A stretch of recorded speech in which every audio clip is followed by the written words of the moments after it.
तो साथियों, जय श्री राम, जय बालाजी महाराज की। आपका हमारे यूट्यूब चैनल हनुमंत कृपा 0005 में स्वागत है। प्रतिदिन की तरह आज हम आपके लिए सत्संग अमृत में आज का सत्संग लेकर उपस्थित हुए हैं। साथियों, सत्संग प्रारंभ करने से पहले मैं आपको एक निवेदन करना चाहूँगा कि अगर आप हमारे चैनल पर नए हैं तो अभी चैनल को सब्सक्राइब कर लें, बेल आइकन को प्रेस कर लें, जिससे हमारे वीडियो का नोटिफिकेशन सबसे पहले आपको प्राप्त हो। तो चलिए साथियों, आज का सत्संग प्रारंभ करते हैं। आज के सत्संग का हमारा विषय रहेगा हरे का हरि नाम।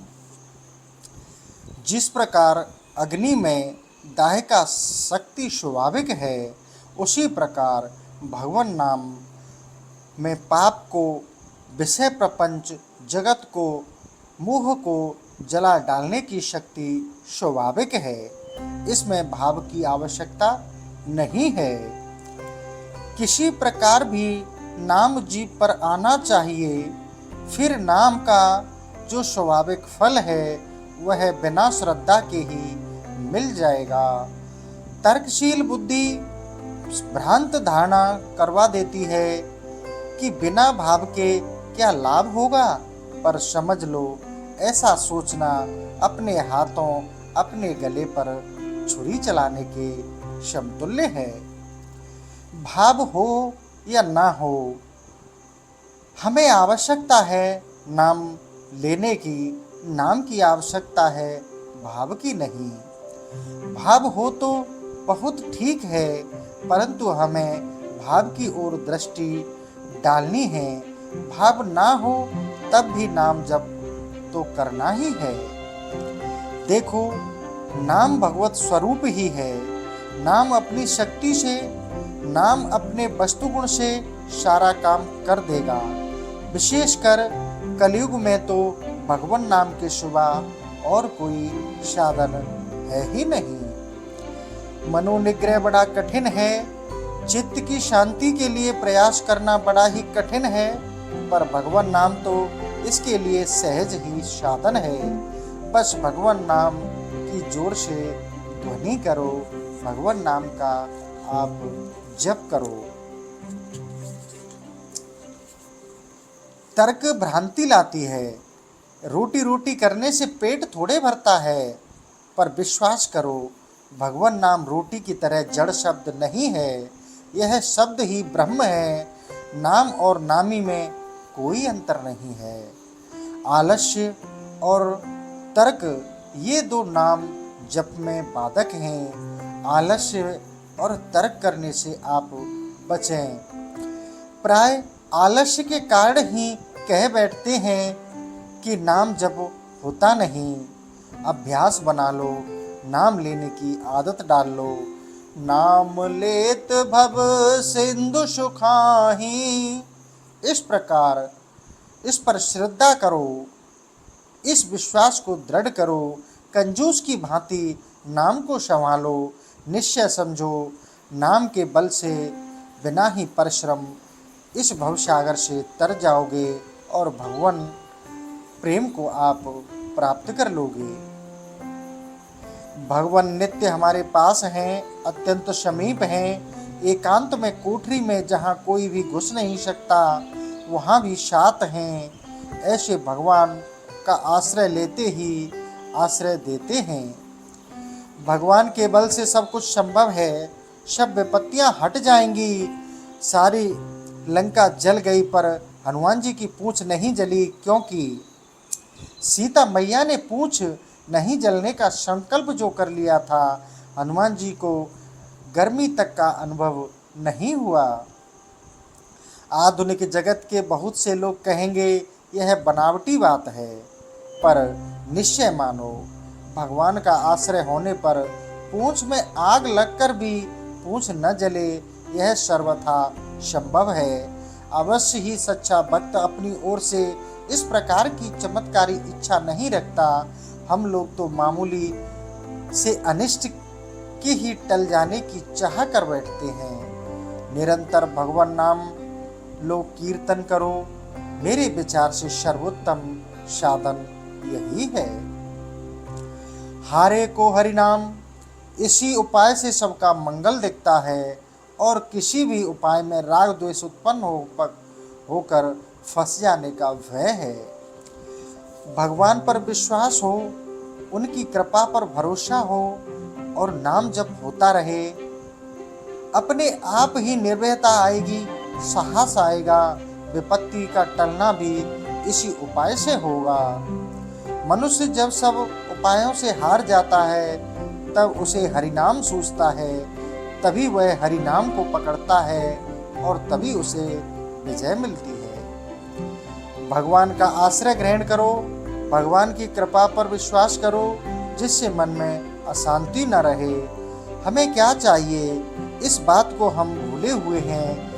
हम अज्ञानवश ऐसी चीज़ों की प्राप्ति की इच्छा कर बैठते हैं जिसकी हमें आवश्यकता ही नहीं और जिससे हमारा अकल्याण निश्चित है। किसी चीज़ की प्राप्ति में हमारा भला है, हम इस बात को ठीक ठीक जानते हैं। हमें क्या चाहिए, हमें ठीक नहीं जानते। चाहने में भूल कर बैठते हैं। बहुत बार तो ऐसी वस्तु की चाह कर बैठते हैं जिसकी प्राप्ति महान दुखदायिनी होती है। इसलिए हमें क्या चाहिए, यह विचार भगवान पर छोड़ देना चाहिए। इस बात को सोचे भगवान उस वस्तु का संग्रह करें, भगवान और रक्षा करें। भगवान फिर मंगल में, भगवान हमारे लिए जो उचित समझेंगे देंगे और इस उपाय से हमें अविनाशी पद बिना ही परिश्रम प्राप्त हो जाएगा। भगवान ने कहा है, योग क्षेम बहामयम, योग अप्राप्त की प्राप्ति और क्षेम प्राप्त का रक्षण दोनों स्वयं मेरे जिम्मे रहें। यह भगवान की प्रतिज्ञा है। इससे बड़ा आश्वासन और क्या हो सकता है। भगवान के ऊपर योगक्षेम का भार छोड़ देने में ही परम लाभ है। भगवत प्राप्ति बड़ा सीधा रास्ता है। हमारे एकमात्र आधार भगवान हैं। हम में बुद्धि शक्ति कुछ भी नहीं है, हम उन्हीं पर निर्भर हैं। वे चाहें तो करें, ऐसा हृदय में भाव कर लेना। समस्त शक्तियों का स्रोत भगवान से ही आरंभ होता है। हमारी कितनी भारी भूल है, कितना बड़ा प्रमाद है कि हम भगवान के विचार के सामने अपना विचार रखते हैं, मानो भगवान विचार करना ही नहीं जानते। जो भगवान की दया के सीधे प्रवाह को रोकना चाहता है, वह भारी भूल करता है। भगवान जब जो जैसे करे वैसे ही होने दो, उसी में तुम्हारा परम कल्याण है। रोगी कभी यह नहीं कहता कि मैं यह दवा दीजिए, हमें यह दवा दीजिए। वैद्य से वह यह भी नहीं पूछता कि दवा किस चीज़ से बनी है, बिना सोचे विचारे ले लेता है। वह निर्भर करता है कि वैद्य के निदान पर और विश्वास करता है उसकी योग्यता पर, सुहृदयता पर। परंतु हम ऐसे अभागे हैं कि परमार्थ पथ में हम अपना निधान आप कर बैठते हैं। ऐसा न करके केवल भगवान पर विश्वास करने की ही आवश्यकता है। जो भगवान को नहीं मानता और मनमानी करता है, उसका कल्याण नहीं होता। आरंभ से ही भगवान की दया पर, प्रेम पर, अनुग्रह पर अपना सारा जीवन छोड़ने वाले का यहाँ का और वहाँ का सारा भार भगवान संभाल लेते हैं। हमारा सर्वस्व भगवान का है। जिस क्षण यह भाव हुआ कि फिर बिना प्रयत्न के ही अंतर उज्ज्वल हो गया, परम पवित्र हो गया। बड़ी सीधी बात है, फिर सब कुछ अपने आप हो जाएगा। केवल विश्वास करो भगवान की कृपा पर। भगवान की कृपा है, अपनी कृपा से ही वे मुझे अवश्य स्वीकार कर लेंगे। यह भाव निरंतर बढ़ाते चले जाओ। बस दो बात हैं, भगवान की कृपा पर विश्वास और भगवान के नाम का आश्रय। फिर कोई चिंता नहीं, ध्यान नहीं लगता, न सही मन बस में नहीं होता, न सही भगवान पापी नीच के भी उद्धारक हैं। यह विश्वास करके केवल जीव से भगवान नाम का उच्चारण करते रहो। भगवान तो अपने कृपा से ही स्वीकार कर लेते हैं। उन्होंने कहा है, महान पापी भी यदि मुझको ही अपना एकमात्र आश्रयदाता मानकर पक्का निश्चय करके मुझे बचता है तो उसे साधु ही मानना चाहिए, परंतु वह तुरंत ही धर्मात्मा बन जाता है और शाश्वती शांति को प्राप्त होता है। बस ऐसा निश्चय करके मेरा भक्त बन जाए, फिर इसका पतन होता ही नहीं। इतनी सीधी सी बात सभी कर सकते हैं। अपने पुरुषार्थ से पाप नहीं छूटने देते, न सही, बस भगवान के पतित पावन विरद पर विश्वास करो, श्रद्धा करो, यह होगा, अवश्य होगा। सकल अंग पद विमुख नाथ, मुख नाम की ओट लई है तुलसी परतीत एक, प्रभु मूरत कृपामयी है। बस विश्वास कर लो कि प्रभु मूर्ति कृपामयी है और जीव से नाम का उच्चारण करते रहो। यदि हम जीव से भगवान नाम लेंगे तो सभी अंग पुष्ट हो जाएंगे। विश्वास करो, माँ के समान भगवान की कृपा सर्वत्र हमारी रक्षा करेगी। श्री कृष्ण की अनंत कृपा हमारे ऊपर है, ऐसा विश्वास करके नाम लेते रहो। हो सके तो यह करो, भगवान की कृपा पर अपने आप को छोड़ दो। हमारा क्या होगा, कब होगा, कैसे होगा, इस बात की चिंता करना आप छोड़ दो। जैसे माता अपने बच्चे के कल्याण के लिए, रोग मिटाने के लिए कड़वी दवा देती है, वैसे ही भगवान जागतिक कष्ट, दरिद्र, अपमान और व्याधियां आदि भेजते हैं। वे देखने में कठोर हैं, पर वस्तुतः भगवान के आशीर्वाद वे शुद्ध करने के लिए, निर्मल बनाने के लिए ही आते हैं। मुझ पर भगवान की कृपा कम है, ऐसा मानने वाला भूल करता है। भगवान की कृपा तो सब पर है और अनंत है। हम चाहें कैसे भी क्यों ना हो, भगवान की कृपा, भगवान का सौहार्द हम छोड़ नहीं सकते।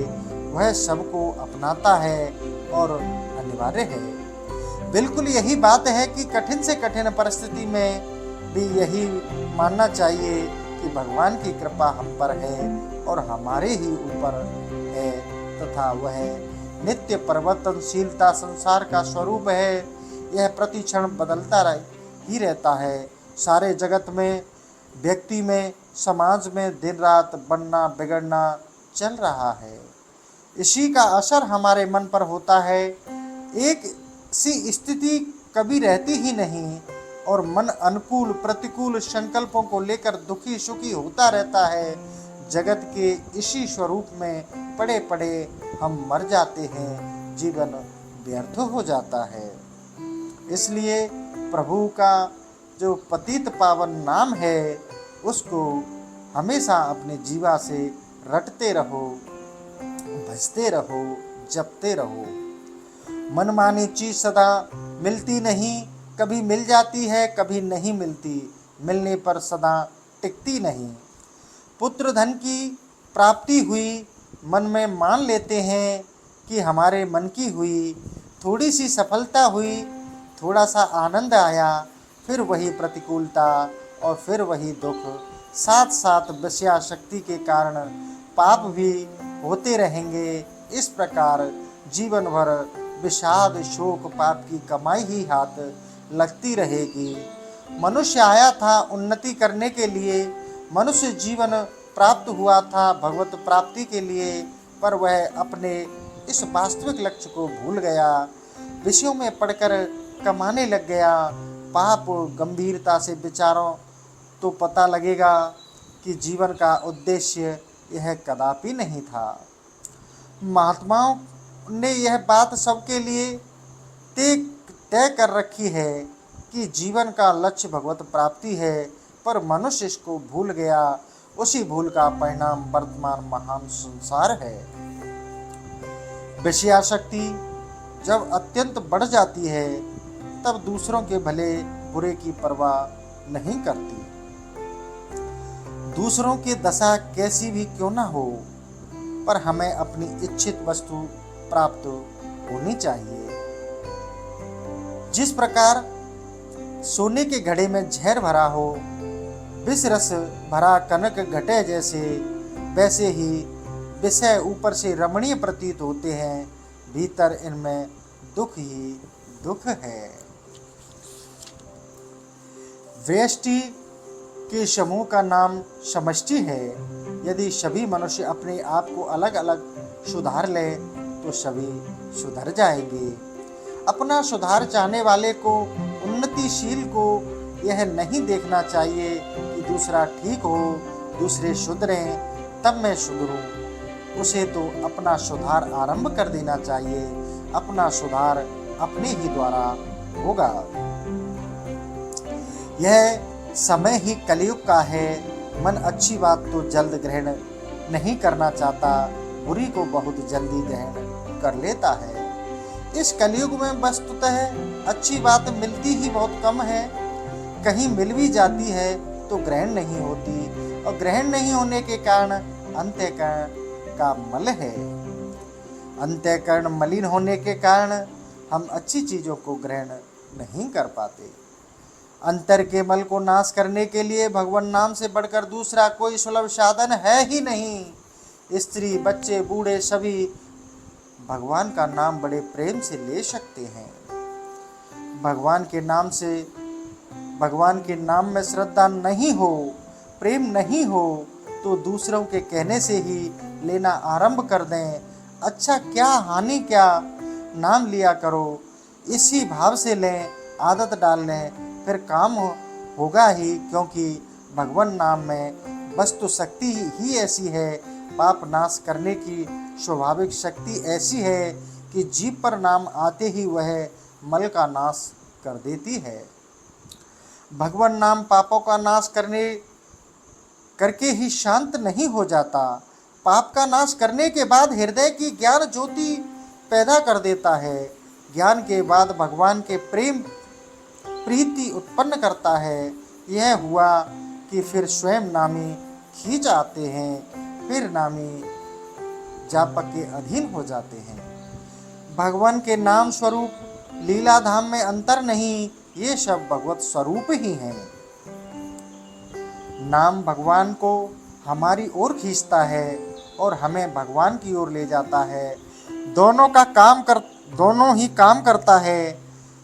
सबसे बड़ी मूर्खता, सबसे बड़ा मोह यह है कि हम विषयों में सुख की आशा करते हैं। इस मोह को मिटाने के लिए भी भगवान नाम का ही जप करना चाहिए। तुलसीदास हरे नाम सुधा, तज सट हट पियत विषय विष मांगे। यही दशा हो रही है। भगवान ने कहा, ये ही संसत स्वभाव होगा, दुख यो ने एवते आगंतवतः कौन्तेन तेषु रमते बुद्धः। जितने भी इंद्रियों के द्वारा प्राप्त होने वाले भोग हैं, सब के सब दुख की उत्पत्ति करने वाले और अनित्य हैं। बुद्धिमान पुरुष उनमें कभी प्रीति नहीं करता। यह त्रिकाल सत्य है। विश्वास करो, विषय सदा रहते नहीं, उनमें दुख ही दुख भरा हुआ है। भगवान ने संसार को दुखालय बताया है। विश्वास करो, भगवान ने विरहित संसार सर्वथा सब ओर से दुखमय है। इसमें पड़े रहकर सुख चाहना तो वैसा ही है कि पड़े रहे आग में और जाए शीतलता। जगत में लड़ाइयाँ क्यों होती हैं? इसलिए कि विषयों से सुख की आशा है। मन में यह मोह है, लड़कर मनमाना विषय प्राप्त करेंगे और फिर सुखी हो जाएंगे। जब विषयों में सुख की आशा मोह भंग होता है, तभी वैराग्य उत्पन्न होता है और फिर सच्चा सुख मिल जाता है। विषयों से विरक्ति हुए बिना सुख मिलता ही नहीं। विषय, अनुराग, वैराग्य एक साथ कैसे रह सकते हैं? जहाँ विषय अनुराग है वहाँ भगवान भी नहीं है। जहाँ काम तह राम नहीं, जहाँ भोगों के प्रति प्रेम है वहाँ भगवत प्रेम नहीं है। जब भगवत प्रेम जागृत होता है तब मालूम पड़ता है, ओह मेरी कितनी मूर्खता थी, भ्रम से मैं वहाँ उन विषयों में सुख ढूंढता था जहाँ सुख लेश भी नहीं है। प्रेम उत्पन्न होते ही भगवत चरणों में मनुष्य दृढ़ता से कभी अलग नहीं होने के लिए चिपट जाता है। भगवत प्रेम का आनंद इतना महान है कि उसकी कोई तुलना नहीं। स्वर्गीय अमृत से इसकी क्या तुलना होगी। प्रेमानंद के सामने सभी आनंद तुच्छ हो जाते हैं, पर प्रेमानंद के उदय होने पर ऐसी ही दशा होती है। जब तक हम विषयों में मोह में पड़कर अंधे हो रहे हैं तब तक भगवत प्रेम का उदय होना संभव नहीं। सत्य को ग्रहण करना चाहिए, जगत कुछ भी क्यों ना कहे। जो सत्य है वह सत्य ही रहेगा। जगत के न मानने से सत्य मिटता नहीं। यदि हम बहुमत से पास कर दें कि सूर्य कोई वस्तु नहीं, तो क्या सूर्य हमारे ऐसा पास कर देने से नहीं रहेंगे ही। इसी प्रकार सत्य वस्तु भगवान तो किसी के न मानने पर भी रहेंगे। भगवान की प्राप्ति ही मनुष्य जीवन का चरम और परम उद्देश्य है। जो भगवान में मन लगाता है वह बुद्धिमान है। ताहे कवऊ भल कहे न कोई, गूंजा ग्रहे परस मन खोई। पारस को छोड़कर गुगची लेने वाला जीवित रह जाता है, पर वह तो इससे भी अधिक मूर्ख है जो अमृत को छोड़कर जहर लेता है। विषयों में मन लगाता है, अमृत छोड़कर जहर ही लेता है। विषय रूप जहर लेकर अमर होना चाहे, यह कितनी मूर्खता है। मनुष्य विषयों के समीप बुलाता है और चाहता है कि अमर रहूं, यह कैसे संभव है। जिसने विषयों का मोह छोड़ दिया उसने भारी काम कर लिया। जो असली धन को नहीं खोए वह चतुर है। असली धन है भगवत जन, भगवत स्मरण। विषयों की चाह में जीवन विषाद शोक में बीतता है। विषयों को पाने के लिए जीवन भर पाप की कमाई होती है, जिसका परिणाम भी विषाद और दुख ही होता है। इस प्रकार विषयों आदि से अंत तक दुख ही दुख है। मोह में पड़ी हुई बुद्धि विचार नहीं कर पाती।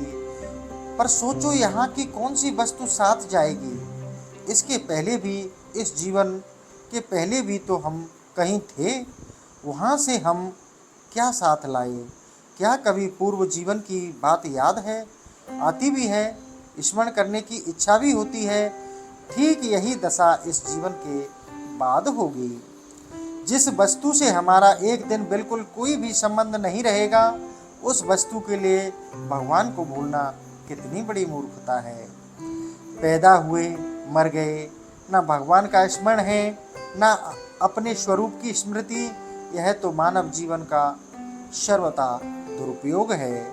असली बात है भगवान के लिए ही जीवन बिताना जीवन का उद्देश्य हो जाए। जो करो, जो खाओ, जो कुछ होम दान और तप करो, सब मेरे भगवान को अर्पण करो। इसके अनुसार साधना करना, भगवान के लिए जीवन बिताना है। सब करो, पर अपने लिए नहीं, भगवान के लिए। भगवान ने कहा, अर्जुन युद्ध करो, पर विजय के लिए नहीं। आशा रहित होकर, ममता रहित होकर युद्ध करो। केवल निमित्त मात्र बनो, मैं कराऊं वैसे करते जाओ। ऐसी ही साधना करनी है। जो होता है सब भगवान का किया ही होता है। इसलिए अहंकार का त्याग कर दो, कर्म का फल भी छोड़ दो। भगवान पर भगवान के हाथ के यंत्र बनकर उनकी इच्छा अनुसार करते चले जाओ। जिसके जिम्मे जो काम है वह वही करे, पर करे भगवान की सेवा के लिए। यहाँ तक कि मन के प्रत्येक संकल्प विकल्प भी भगवत सेवा से जोड़ दो। जिसके मन में बुद्धि, शरीर एवं इंद्रियों पर भगवान का पूर्ण अधिकार हो गया, वह मुक्त हो गया। श्री गोपीजनों के मन में बुद्धि, शरीर पर एकमात्र श्री भगवान का ही अधिकार था। भगवान ने उनके लिए स्वयं यह स्वीकार किया, तामनम मनस्त का महत्व प्राणः। सब काम करो पर करो भगवान को याद रखते हुए। उन्हीं के प्रतीति के लिए हम नौकरी करते हैं, व्यापार करते हैं, पर उस नौकरी या व्यापार को भगवान को याद करते हुए भगवान की प्रसन्नता के लिए करें तो वह व्यापार ही भगवत पूजा बन जाएगा। सारे पदार्थों पर से अपनी मालिकी उठा दो, मालिक भगवान को बना दो और स्वयं मैनेजर बन जाओ। भगवान के चिंतन में ही सुख की तृप्ति खोज करो, फिर जीवन दिव्य बन जाएगा। क्रिया सब की सब भगवान के लिए होने लग जाएंगी, ऐसा असंभव नहीं। कुछ भी ना हो सके तो जिस किसी भाव से भगवान का नाम लेते रहो, नाम का सच्चा आश्रय लेकर निश्चिंत हो जाओ और प्रभु के परम धाम को प्राप्त करो। इसी के साथ साथियों, आज का सत्संग अमृत यहीं समाप्त करते हैं। कल नए सेशन के साथ फिर उपस्थित होंगे। इसी के साथ जय श्री राम, जय बालाजी महाराज की।